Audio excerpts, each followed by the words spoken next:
Como recién cantábamos, sublime gracia. Si le tendríamos que poner un título a este párrafo, sería Gracias por la gracia inagotable. Gracias por la gracia inagotable. John Newton fue el que escribió el himno que nosotros cantamos recién, Sublime Gracia. No obstante, este hermano, en su juventud, fue un comerciante de esclavos y capitán de una nave que transportaba desde África hacia los Estados Unidos esclavos. Por cuestiones de salud, este hombre renunció a la vida en alta mar y se hizo oficial de aduana. Él conoció al Señor, empezó a estudiar teología, se convirtió en un discípulo de Cristo y luego fue pastor. A medida que fue pasando sus años y ya el tiempo le pesaba, a pesar de servir por muchos años al Señor, Newton nunca pudo olvidar, hermanos, la terrible naturaleza de su maldad cuando él comercializaba esclavos. Al final de su vida compartió lo siguiente con su amigo. Dijo así: estoy perdiendo la memoria, pero sí recuerdo algo. Soy un gran pecador y Cristo es un gran Salvador. Soy un gran pecador y Cristo es un gran Salvador. Y es una buena introducción para que leamos este párrafo que dice la palabra de Dios lo siguiente. Doy gracias al que me fortaleció, a Cristo Jesús nuestro Señor, porque me tuvo por fiel poniéndome en el ministerio. Habiendo yo sido antes blasfemo, perseguidor e injurador, mas fui recibido a misericordia, porque lo hice por ignorancia en incredulidad. Pero la gracia de nuestro Señor fue más abundante con la fe y el amor que es en Cristo Jesús. Palabra fiel y digna de ser recibido por todos, que Cristo Jesús vino al mundo para salvar a los pecadores, de los cuales yo soy el primero. Pero por esto fui recibido a misericordia, para que Jesucristo mostrase en mí el primero toda su clemencia, para ejemplo de los que habían de creer en Él para vida eterna. Por tanto, al Rey de los siglos, inmortal, invisible, al único y sabio Dios, sea honor y gloria por los siglos de los siglos. Amén. Gracias por la gracia inagotable. Hoy vamos a ver el testimonio del apóstol Pablo. En el versículo 12 lo que vamos a ver es la gratitud sincera del apóstol Pablo. En el versículo 13 vamos a ver la evidencia de la gracia en la vida de Pablo. En el mismo versículo vamos a ver el alcance de la gracia en la vida de Pablo. En el versículo 14 vamos a ver la insuperable medida de la gracia. En el versículo 15 y 16 vamos a ver el glorioso propósito de la gracia. Y en el versículo 17 vamos a ver la exaltación del Dios de la gracia. Y eso es lo que vamos a ver. Vamos a orar una vez más, hermanos.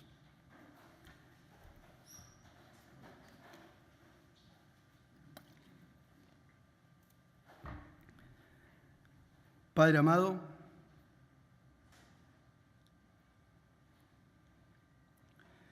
¿cómo no pensar en ti a través de lo que estamos cantando a tu nombre y a través de leer el testimonio del apóstol Pablo? ¿Qué sería, Señor, nuestra vida sin ti? Muchas veces nos acostumbramos, lamentablemente, a que somos salvos, pero qué maravillosa gracia hay en ti, Señor, al saber que nosotros estábamos muertos en nuestros delitos y pecados, ajenos de ti, Señor, y tú en Cristo, Señor, nos has regalado misericordia. Gracias porque ahora a través de Cristo podemos ser parte de tu familia. Y queremos rogarte, Señor, que a través de tu palabra tú ministres nuestra alma. Rogarte que podamos estar atentos a lo que tú nos quieres hablar en esta mañana. Seguramente es un pasaje que muchos de nosotros, o la mayoría de nosotros lo ha leído muchas veces, pero eso, Señor, no pierde el valor porque es tu palabra poderosa, la cual puede cambiar nuestra alma. Así que rogamos, Señor, que nos hables al hermano que es niño en la fe hasta el que es más maduro en la fe, Señor. Que tu palabra, Señor, que es viva y eficaz, que más cortante de espada de dos filos, penetre hasta lo profundo de nuestro ser y que podamos tener una actitud reverente y humilde ante la Escritura, Señor. Por favor, Señor, rogamos que nos hables. Ayúdanos a estar atentos a ti, Señor. Te agradecemos por la libertad que tenemos aquí en este país de abrir la Escritura, por la iglesia que nos has dado, donde podemos abrir tu palabra con libertad. Ayúdanos, Señor, a crecer cada día en exponer tu palabra con claridad, Señor, y que tu nombre sea exaltado. Gracias, Señor, por este tiempo. Guía conforme a tu voluntad la predicación en esta mañana. Oramos en tu nombre. Amén. Muy bien, lo primero que vamos a ver, hermanos, es que Pablo agradecía a Dios, tenía una gratitud sincera con el Señor. Pero para entrar en contexto debemos notar que hay una relación muy íntima entre el testimonio de Pablo y los versículos anteriores. El apóstol Pablo en los versículos anteriores acababa de decir que las fábulas y los mandamientos no son medios de salvación ni medios de santificación. Eso es lo que dicen los versículos anteriores. La ley tenía la función o tiene la función de demostrar que el hombre es pecador y de refrenar a los malos. Lo que salva es la gracia de Dios. Y en este pasaje Pablo relata su propia experiencia como evidencia que la ley de Moisés no redime, sino la misericordia de Dios a través del sacrificio de Cristo en la cruz. Por eso en 1 Timoteo 1:3, Pablo envió a Timoteo, dice ahí el versículo, como te rogué que te quedases en Éfeso cuando fui a Macedonia, para que mandases a algunos que no enseñen diferente doctrina. Lo que sucedía era que los judaizantes estaban enseñando una falsa doctrina y se habían metido en la iglesia. Entonces, los judaizantes estaban enfatizando en la genealogía, estaban enfatizando en las promesas, en los pactos, y estaban haciendo lío dentro de la iglesia. Por eso el versículo 4 dice, ni presten atención a fábulas y genealogías interminables que acarrean disputas más bien que edificación de Dios, que es por fe, así te encargo ahora. Otros hermanos que estaban allí metidos, o no hermanos, se unirían para decir que había prohibiciones para casarse, incluso había prohibiciones para la alimentación. Por eso en 1 Timoteo 4:1 dice, pero el Espíritu dice claramente que en los postreros tiempos algunos apostatarán de la fe, escuchando a espíritus engañadores y a doctrinas de demonios. Y estaba sucediendo eso en ese tiempo. Algo más para entrar en contexto es posiblemente algunos miembros de la iglesia, a través del orgullo, la arrogancia, estaban siguiendo este error. Por eso en el versículo 6 dice, de los cuales, desviándose algunos, se apartaron a vana palabrería. Y el versículo 20 dice, de los cuales son Himeneo y Alejandro, a quienes entregué a Satanás para que aprendan a no blasfemar. Si podríamos resumir este capítulo en pequeñas palabras, podríamos decir así. Yo, Pablo, completamente indigno, he sido enviado, comisionado para proclamar el evangelio de la gracia de Dios.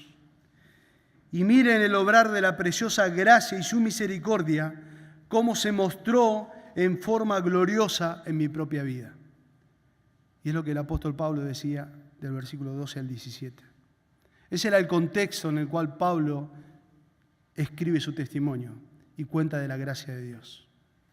Primero vemos que Pablo tenía una gratitud sincera hacia el Señor. Y vamos a ver 3 razones por las cuales Pablo agradece. Miren, versículo 12 dice: doy gracias al que me fortaleció, a Cristo Jesús, nuestro Señor, porque me tuvo por fiel poniéndome en el ministerio. El apóstol Pablo estaba sumamente consciente, hermanos, de la obra de gracia en su propia vida. Por eso en 1 Corintios capítulo 15, versículo 9 dice lo siguiente: porque yo soy el más pequeño de los apóstoles, que no soy digno de ser llamado apóstol, porque perseguí a la iglesia de Dios, pero por la gracia de Dios soy lo que soy. Y su gracia no ha sido en vano para conmigo. Antes he trabajado más que todos ellos, pero no yo, sino la gracia de Dios conmigo. A la iglesia de Éfeso le escribe lo siguiente, capítulo 3, versículo 8. A mí, dice, que soy menos que el más pequeño de todos los santos. Me fue dada esta gracia de anunciar entre los gentiles el evangelio de las inescrutables riquezas de Cristo. Y aquí Pablo dice: doy gracias al que me fortaleció. Primero, Pablo le da gracias al Señor porque el Señor le impartió fortaleza para la obra al cual le había encomendado.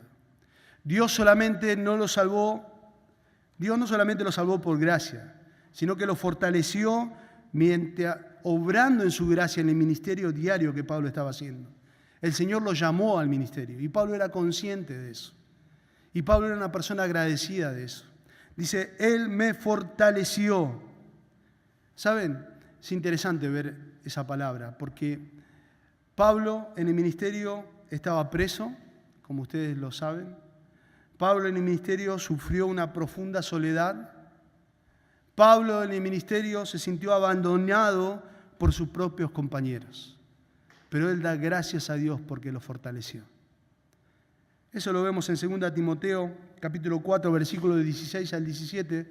Dice la palabra de Dios: en mi primera defensa ninguno estuvo a mi lado, sino que todos me desampararon. No les he tomado en cuenta. Dice. Pero el Señor estuvo a mi lado y me dio fuerzas. Ahí está. Para que por mí fuese cumplida la predicación y que todos los gentiles oyesen. Así fui librado de la boca del león. Y Pablo era consciente de la gracia de Dios, no solamente para su salvación, sino para el ministerio al que le había encomendado. Y él agradecía a Dios porque él lo fortalecía. También el apóstol Pablo dice que esa dependencia constante, esa fortaleza, le ayudaba en su diario vivir. Por eso en Filipenses 4:13 dice: todo lo puedo en Cristo que me fortalece. De esa manera vivía Pablo, de esa manera habla de esta gratitud del apóstol Pablo. Doy gracias a Dios. Doy gracias a Dios, al que me fortaleció, dice. El que me fortaleció. Saben, hermanos, nosotros como hijos de Dios tenemos un privilegio tremendo, hermoso, precioso, que tenemos acceso al Padre por medio de Jesucristo. Y nosotros vivimos en una esfera de la gracia constantemente. Y el Señor también nos quiere fortalecer a nosotros. Y el Señor también nos fortalece. Por eso en Romanos 5:2 dice: debido a nuestra fe, Cristo nos hizo entrar en este lugar de privilegio inmerecido en el cual ahora permanecemos, dice. Y esperamos con confianza y alegría para participar de la gloria de Dios. Ese es nuestro Señor, hermanos. Y también debemos estar agradecidos por la fuerza que Él nos imparte día a día, la dependencia que debemos tener día a día. Y Pablo comienza el versículo 12 diciendo: doy gracias a que me fortaleció. ¿Quién le fortaleció? Cristo Jesús. ¿Quién era Cristo Jesús? Su Señor, su dueño, su amo. Y de esa manera vivía el apóstol Pablo. También agradecía algo Pablo, decía: porque me tuvo por fiel. Me tuvo por fiel. Pablo estaba sumamente sorprendido que el Señor le haya entregado el mensaje del Evangelio y lo entendía como digno de confianza, es la idea. Digno de confianza para proclamar las verdades del Evangelio. Y él se sostenía en medio de la apostasía, predicando con claridad el Evangelio. Y él estaba agradecido al Señor porque el Señor lo había puesto como digno de confianza. El versículo 1 Corintios 4, del 1 al 2, dice: así pues tengamos los hombres por servidores de Cristo y administradores de los misterios de Dios. Ahora bien, se requiere de los administradores que cada uno sea hallado fiel. Fiel. Entonces Pablo agradecía por la fortaleza, Pablo agradecía porque había sido tenido fiel en el ministerio, pero también algo más que vemos ahí en la oración es que Pablo agradecía porque el Señor lo puso en el ministerio. Dice: doy gracias al que me fortaleció, a Cristo Jesús, nuestro Señor, porque me tuvo por fiel poniéndome en el ministerio. Interesante. Cuando habla la palabra ministerio ahí, la palabra es diaconía, y Pablo no se estaba vanagloriando allí, sino él está reconociendo que él no era digno, pero Dios en su gracia lo puso en ese ministerio. Y pensando de esa manera, Pablo hacía un servicio humilde a nuestro Señor y se mantenía en la perspectiva correcta, se mantenía en humildad todo el tiempo. Miren, Colosenses, yo se los leo, capítulo 1, versículo 23 en adelante, dice: si en verdad permanecéis fundados y firmes en la fe, sin moveros de la esperanza del evangelio que habéis oído, el cual se predica en toda la creación que está debajo del cielo, del cual yo, Pablo, fui hecho ministro. Ahora me gozo en lo que padezco por vosotros y cumplo en mi carne lo que falta de las aflicciones de Cristo por su cuerpo, que es la iglesia, de lo cual fui hecho ministro, otra vez ahí, según la administración de Dios que me fue dada para con vosotros, para que anuncie cumplidamente la palabra de Dios. En Gálatas 1:15 dice: pero cuando agradó a Dios, que me apartó desde el vientre de mi madre y me llamó por su gracia. Gálatas 1:15. Entonces Pablo agradece esas tres razones: la fortaleza, la confianza y porque el mismo Señor lo puso en el ministerio. ¿Por qué? Porque en el capítulo 1 había hermanos que se habían metido y habían seguido fábulas, habían hermanos orgullosos como Himeneo y Alejandro que se apartaron de la verdad, había hostilidad hacia el ministerio pastoral que estaba haciendo Timoteo, hasta el ministerio pastoral que estaba haciendo el apóstol Pablo, y Pablo ponía en alto al Señor siempre. Entonces necesitaba aclarar eso. Y ahora vamos a ver la evidencia de la gracia en la vida de Pablo. La evidencia en la gracia en la vida de Pablo. Pablo confiesa, hermanos, en este pasaje lo que él era antes, de conocer a Cristo, para que entendamos la gracia de Dios, por la que él fue perdonado y transformado. ¿Saben? Lucas, el compañero de viaje de Pablo, en Hechos 9, versículo 1 y 2, dice: Saulo, respirando aún amenazas y muerte contra los discípulos del Señor, vino al sumo sacerdote y le pidió cartas para las sinagogas de Damasco, a fin de que si hallase alguno de los hombres o mujeres de este camino, los trajese presos a Jerusalén. Ese era Pablo antes de conocer al Señor. También dice: ante la multitud de los judíos, cuando fue arrestado en Jerusalén, Pablo dijo lo siguiente. Cuando ya era creyente lo arrestaron, pero Pablo dijo lo siguiente: perseguía yo este camino hasta la muerte, prendiendo y entregando en cárceles a hombres y a mujeres. Cuando Pablo contó su testimonio ante el rey Agripa, Pablo declaró: yo encerré en cárceles a muchos de los santos, habiendo recibido poderes de los principales sacerdotes.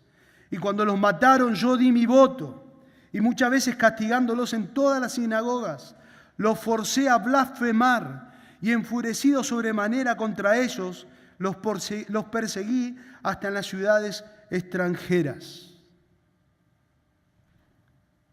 Así era Pablo sin el Señor. Pablo sin el Señor, hermanos, odiaba a los cristianos, perseguía a los seguidores de Cristo. Por eso cuando comienza el versículo 13 dice: habiendo yo sido antes. Exalta la gracia de Dios, hermanos. Podemos apreciar la grandeza de la gracia, que Dios salvó a Pablo a pesar de su enemistad y desobediencia. Saben, Pablo nombra 3 pecados aquí.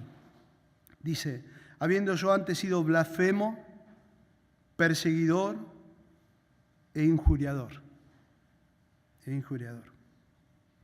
Blasfemo, podríamos decir que es quien calumnia a Dios y abiertamente habla mal de Él. Pablo no solamente él hacía eso, sino que llevó a otros a hablar mal del Señor. En Hechos 26:11 dice que procuraba obligarlos a blasfemar. Otra traducción dice que agarraba a los cristianos y dice que muchas veces dice que los castigaran en las sinagogas. ¿Para qué? Para que maldijeran a Jesús. Fue blasfemo, significa que él negaba el poder y la majestad de Dios. Afirmaba que Jesús no era el Mesías y también forzaba a los cristianos que blasfemaran. Ese era el apóstol Pablo, habiendo antes yo sido blasfemo. En Hechos 22, 7 al 8 dice: y caí al suelo y oí una voz que me decía: Saulo, Saulo, ¿por qué me persigues? Yo entonces respondí: ¿quién eres, Señor? Y me dijo: yo soy Jesús de Nazaret, a quien tú persigues. En Hechos 26, 14 dice: y habiendo caído todos nosotros en tierra, oí una voz que me hablaba y me decía en lengua hebrea: Saulo, Saulo, ¿por qué me persigues? Dura cosa te es dar coces contra el aguijón. Yo entonces dije: ¿quién eres, Señor? Y el Señor dijo: yo soy Jesús, a quien tú persigues. Ese era Pablo. Blasfemo, dice, perseguidor e injuriador. El vocablo injuriador se refiere a alguien, hermanos, insolente, alguien afrentoso. Dan el ejemplo, por ejemplo, las personas que maltrataron a nuestro Señor Jesucristo. En Lucas 18:32 dice: pues será entregado a los gentiles y será escarnecido, afrentado y escupido. Esa es la idea de injuriador. Pablo era un implacable perseguidor de la iglesia del Señor, hermanos. En Hechos 8:3 dice que Saulo asolaba a la iglesia. Entraba casa por casa, arrastraba a hombres y a mujeres y los entregaba en la cárcel. Dice, en Hechos también nos dice que él encerró a muchos de los santos, habiendo recibido de los poderes de los principales sacerdotes. Y cuando mataban a los cristianos, dice que él también dio su voto. Tremendo, hermanos. Es muy significativo, hermanos, recordar que Pablo cometió estos pecados cuando él era un celoso promotor de la ley mosaica. La ley y el legalismo no tenían poder para perdonar ni transformar al apóstol Pablo. El testimonio de Pablo es un mensaje para los supuestos doctores de la ley, que viene hablando en el versículo 7, que dice que queriendo ser doctores de la ley, sin entender ni lo que hablan ni lo que afirman. Y Pablo está escribiendo su testimonio ahí. El trasfondo del apóstol Pablo, hermanos, comprueba que el esfuerzo que el hombre hace para guardar la ley no le cambia internamente, no le cambia su vida. Por eso Pablo escribe esto. El único factor a su favor que Pablo perseguía a la iglesia, y dice que lo hacía por ignorancia. Por ignorancia. Considerando, hermanos, el pasado violento del apóstol Pablo, entendemos por qué Ananías, quizás, los discípulos, no querían en primera instancia encontrarse con Pablo. Era tremendo. Ellos no podían entender que Pablo se había convertido al cristianismo. Entonces, recordar que había sido librado de esa clase de vida ayudó al apóstol Pablo a mantenerse en humildad. ¿Saben, hermanos? Miren el alcance de la gracia. Dice: habiendo yo antes sido blasfemo, perseguidor e injuriador. Miren qué precioso versículo. Mas fui recibido ¿a qué? Misericordia. El alcance de la gracia, hermanos.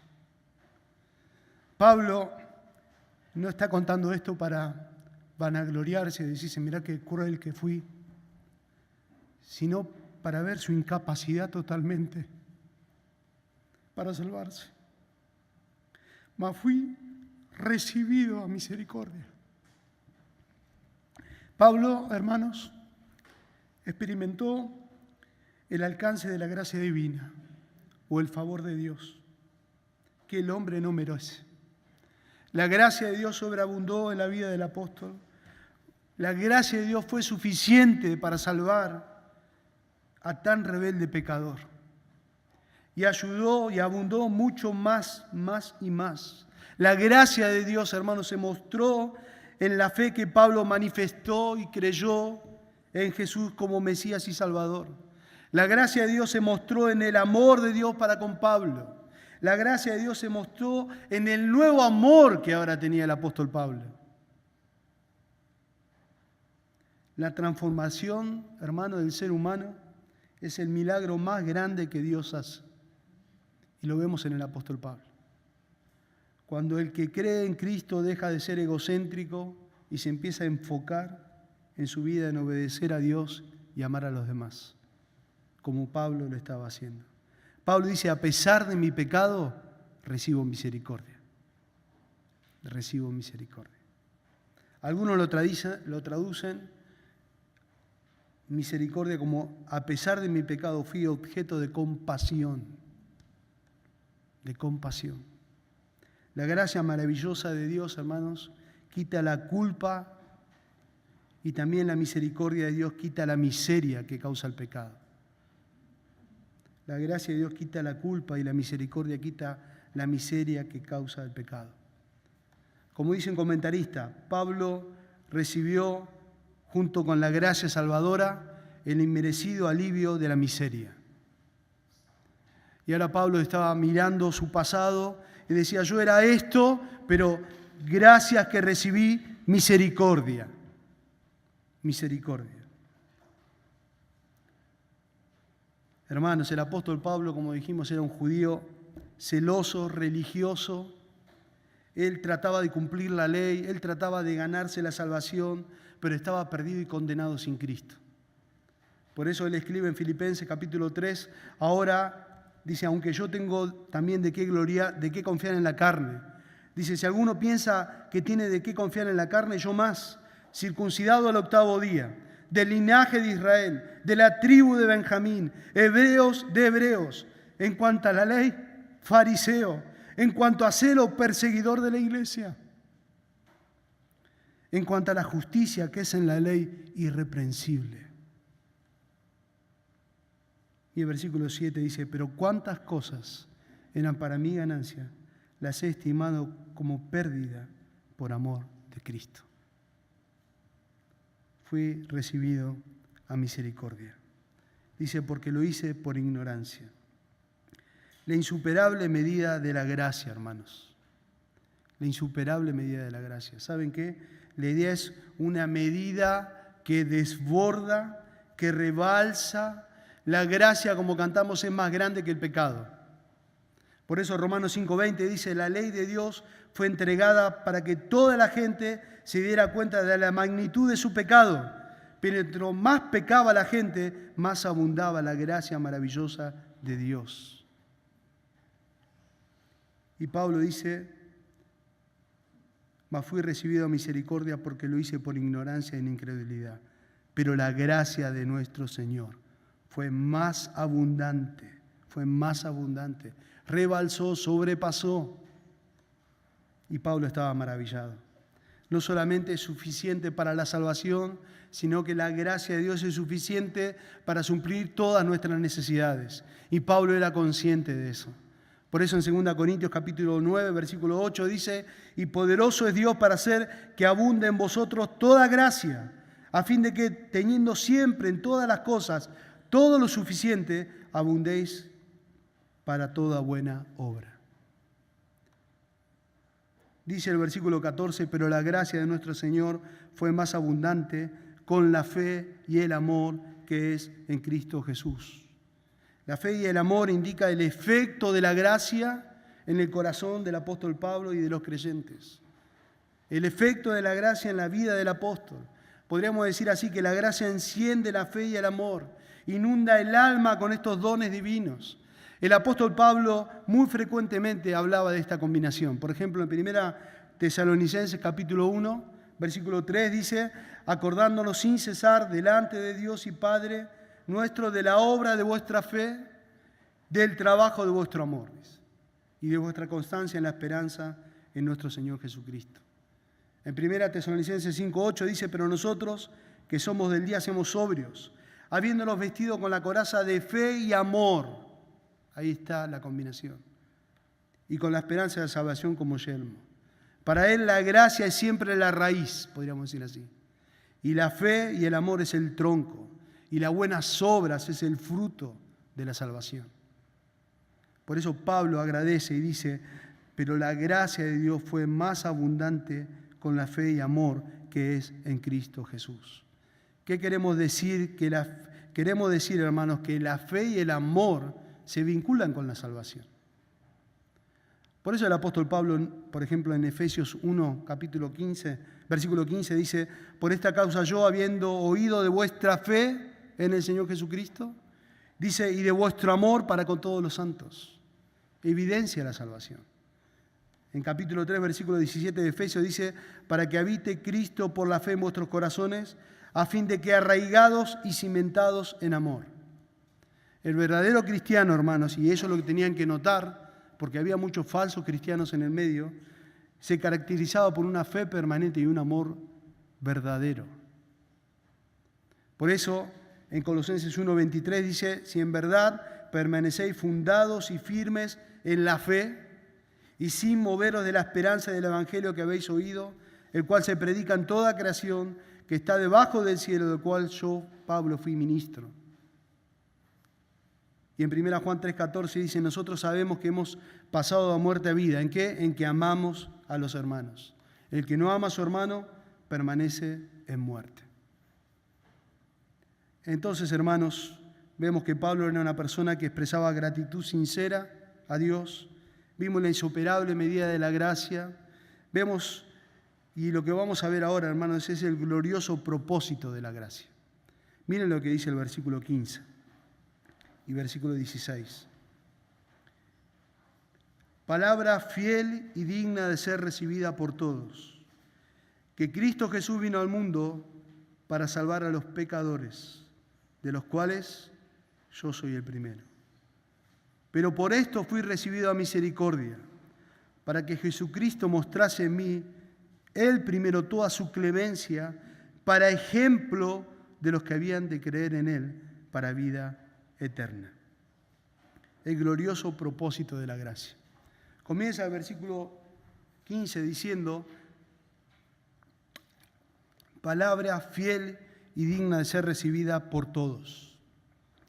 Esa frase aparece en las epístolas pastorales unas 5 veces. No vamos a nombrar cada versículo, pero bueno, para los que notan está en 1 Timoteo 3:1, en 1 Timoteo 4:9, en 2 Timoteo 2:11, en Tito 3:8 y aquí en este pasaje. ¿Cuál es la idea? Probablemente esas declaraciones eran conocidas entre los cristianos y Pablo confirmaba esa verdad. Dice: palabra fiel y digna de ser recibida por todos. La palabra, esa palabra digna de ser recibida por todos, describe, hermanos, el núcleo del Evangelio. ¿Cuál es el núcleo del Evangelio aquí? Miren lo que dice el versículo 15. Palabra fiel y digna de ser recibida por todos, que Cristo Jesús, ¿qué hizo? Vino al mundo. Vino al mundo. En Juan 1:14 dice: y aquel verbo fue hecho carne y habitó entre nosotros, y vimos su gloria, como gloria del unigénito del Padre, lleno de gracia y de verdad. En Juan 4:4, en Gálatas 4:4, dice: pero cuando vino el cumplimiento del tiempo, Dios envió a su Hijo, nacido de mujer y nacido bajo la ley.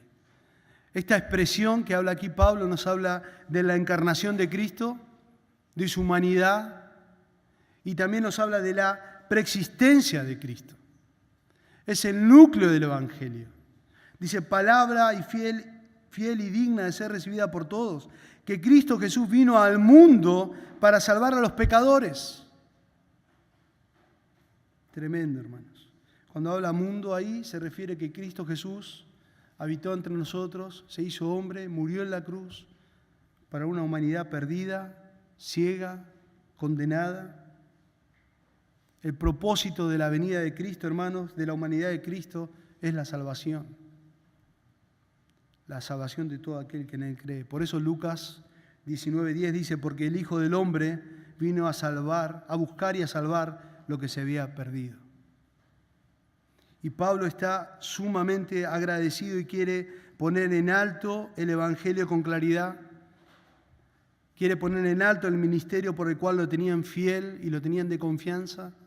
Quiere exaltar la gracia preciosa de Cristo. Quiere mostrar el glorioso propósito de la gracia. Cristo Jesús vino al mundo para salvar. Saben, Pablo, como leíamos, se sentía como el más pequeño de todos los santos. Y decía, me dio esta gracia de anunciar el Evangelio de las inescrutables riquezas de Cristo. Y era lo que Pablo estaba haciendo. Está aclarando y diciendo el Evangelio de la gracia de Cristo. Es como si fuera que Pablo dice, puesto que yo era un tan gran pecador, dice, y Dios aún así me redimió. Tremendo, Dios me redimió. Entonces ningún ser humano, hermanos, es demasiado pecador como para no ser regenerado por los méritos de Cristo. Y era lo que Pablo estaba aclarando ahí en 1 Timoteo. La gracia de Dios alcanza hasta el pecador más grande. Más grande. Hay esperanza, hermanos, para todo hombre. Para todo hombre. Tal punto de vista le sirvió a Pablo para mantenerse en humildad y entender que no era él, que no era su manera, no eran sus métodos, no era su propósito, era solamente el Señor. Pablo decía, fui recibido a misericordia, fui el primero de los pecadores, sin embargo soy el receptor de una gracia infinita. Maravilloso Señor. El propósito de la salvación, hermanos, tanto para Pablo como para nosotros, es mostrar la infinita gracia y el poder de Dios tan maravilloso hacia nuestras vidas. Pablo aclara el testimonio y dice que el Señor mostró en él su clemencia. Su clemencia. Dice, por esto fui recibido a misericordia, para que Jesucristo mostrase en mí, él primero, toda su clemencia. La idea de clemencia allí, hermanos, es tremendo esto. Mostró el Señor ser paciente con el peor de los pecadores. El Señor, en su gracia, mostró que nadie está fuera de su alcance. Y el ejemplo está en el apóstol Pablo. Pablo es una prueba viva de la clemencia del Señor, de que el Señor tiene poder para salvar. Muchas veces nosotros, y a mí me hizo examinar mi corazón personalmente, es que nos desviamos del glorioso o del propósito del Evangelio. Y muchas veces nos olvidamos qué fue nuestra vida sin Cristo, o qué sería nuestra vida sin Cristo ahora en la actualidad. Y nos enredamos en el mundo y caminamos como si fuera que nunca pasó nada en nosotros. Pero Pablo, en medio de la apostasía, exaltaba a la persona de Cristo y decía, hermanos, yo estoy aquí, yo estoy predicando y yo estoy exaltando a la persona de Cristo solamente porque Él tuvo misericordia de mí. O si no, yo hubiera seguido mi vida como siempre. He recibido la misericordia, Dios mostró su clemencia en mí. Imagínense estos hermanos leyendo esa carta y trayendo a la memoria lo que el apóstol Pablo era y viendo su conversión. Y viendo su propia vida diciendo, el Señor puede transformar también mi propia vida. Y era lo que Pablo está animando a ver a los hermanos aquí en esta carta. Dice, por esto fui recibido a misericordia, para que Jesucristo mostrase en mí el primero toda su clemencia, para ejemplos de los que habían que creer en Él para vida eterna. Para vida eterna. ¿Y cómo termina el versículo 17? Por lo tanto, dice, ya que estoy comunicando esta gran verdad, por lo tanto, ya que tengo una gracia inmerecida, por lo tanto, ya que he recibido una grande misericordia, por lo tanto, yo no era digno de nada, pero tengo todo. Por lo tanto, al Rey de los siglos, inmortal, invisible, al único y sabio Dios, sea honor y gloria por los siglos de los siglos. Amén. Y Pablo acá muestra la exaltación del Dios de la gracia. Qué maravilloso, hermanos. El inmortal. La idea ahí es, la muerte no le toca ni le afecta el tiempo al Señor. Salmo 103, versículo 15 al 17 dice, el hombre como la hierba son sus días, florece como la flor del campo, que pasó el viento por ella y pereció, y su lugar no la conocerá más. Mas la misericordia de Jehová es desde la eternidad y hasta la eternidad sobre todos los que le temen, y su justicia sobre los hijos de los hijos. Hermanos, Dios es imperecedero, hermanos, Dios es incorruptible. Nunca conocerá la muerte, nunca conocerá la decadencia, nunca perderá su fuerza. Pablo decía, al inmortal, al Dios invisible, se le puede conocer al Señor a través de su revelación de sí mismo. En 1 Timoteo 6:16 dice, al único que tiene inmortalidad, que habita en la luz inaccesible, a quien ninguno de los hombres ha visto ni puede ver, al cual sea la honra y el imperio sempiterno. Amén. Pablo se encuentra tan maravillado con su Señor, tan enamorado de su Señor, que empieza a describir y exaltar a su persona. Dice, por lo tanto, al Rey de los siglos, al inmortal, al invisible, dice, al único y sabio Dios. Y esta es una verdad fundamental en las Escrituras. El único y sabio Dios. Isaías 43:10 dice, vosotros sois mis testigos, dice Jehová, y mi siervo que yo escogí, para que me conozcáis y creáis, y entendáis que yo mismo soy. Antes de mí no fue formado Dios, ni lo será después de mí. El único y sabio Dios. En 1 Corintios 8:6 dice, para nosotros, sin embargo, solo hay un Dios, el Padre, del cual preceden todas las cosas. Y nosotros somos para Él, y somos para Él, un Señor Jesucristo, por medio del cual son todas las cosas, y nosotros somos por medio de Él.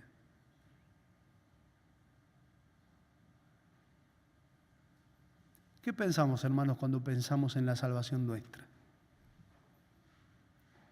¿Cómo está nuestro corazón al contemplar la cruz de Cristo y ver nuestra condición sin Él y nuestra condición ahora en Él? Solo nuestro Señor es verdadero, solo nuestro Señor es único, solo nuestro Señor es inigualable, solo nuestro Señor es digno de todo honor y gloria. Pablo le decía eso. No los dioses falsos que están hablando los falsos maestros. No. El Dios de toda gracia, dice Pablo, tiene el poder para salvar a cada pecador que se arrepienta y se acerca a Él en arrepentimiento y fe. Ese es el Dios de toda gracia.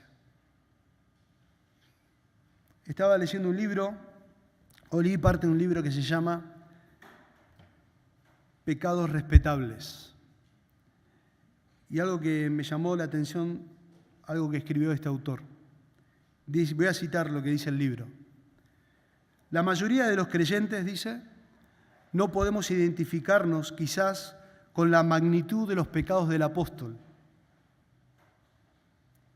Dice el escritor, pero sí puedo decir por lo general que fui un hijo obediente, fui un modelo adolescente, fui un empleado confiable, fui un esposo fiel y padre fiel. Es más, dice este autor, he trabajado en diferentes organizaciones cristianas por más de 50 años. Sin embargo, dice, aunque no he cometido pecados grandes y escandalosos, sí he participado en chismes, he criticado a los demás,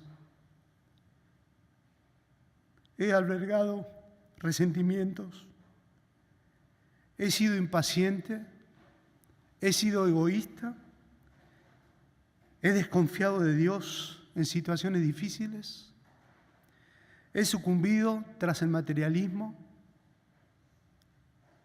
y aún, dice, he permitido que mi equipo favorito de fútbol se convierta en un ídolo para mí.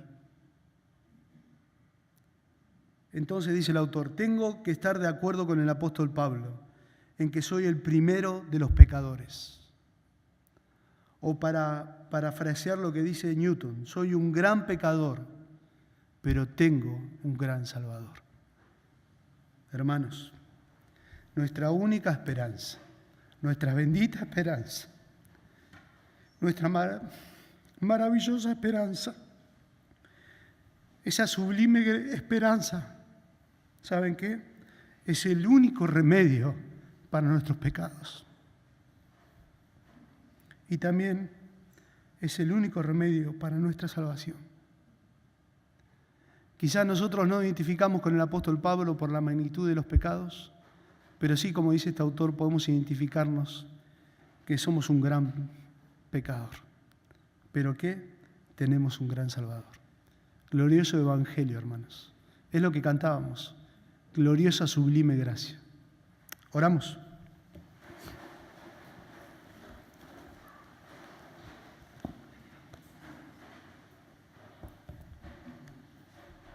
Padre amado,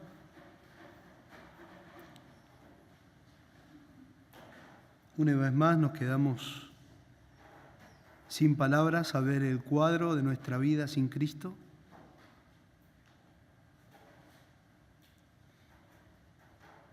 Y nos quedamos sin palabras porque nos sorprende tu maravillosa misericordia en Cristo, Señor. Gracias por nuestro amado Señor, que vino a buscar y a salvar lo que se había perdido. Gracias, Señor, porque hoy, a través de tu Escritura, podemos entender un poquito más del Evangelio y ver la magnitud de tu grandeza, Señor. Ayúdanos a ser personas agradecidas por la gracia sublime que hay en ti. Ayúdanos a ser un pueblo que dependa constantemente de ti, Señor, que se dé cuenta el desastre que somos si no recurrimos a ti y que nos lleve a acudir a la cruz en cada momento, Señor. Rogamos, Señor, que tu palabra corra entre nosotros, que tú ministres nuestra alma a través de la Escritura, Señor. Gracias, Padre, por este tiempo. Guía lo que queda de la reunión para tu gloria y para tu honra. En el nombre de Cristo. Amén.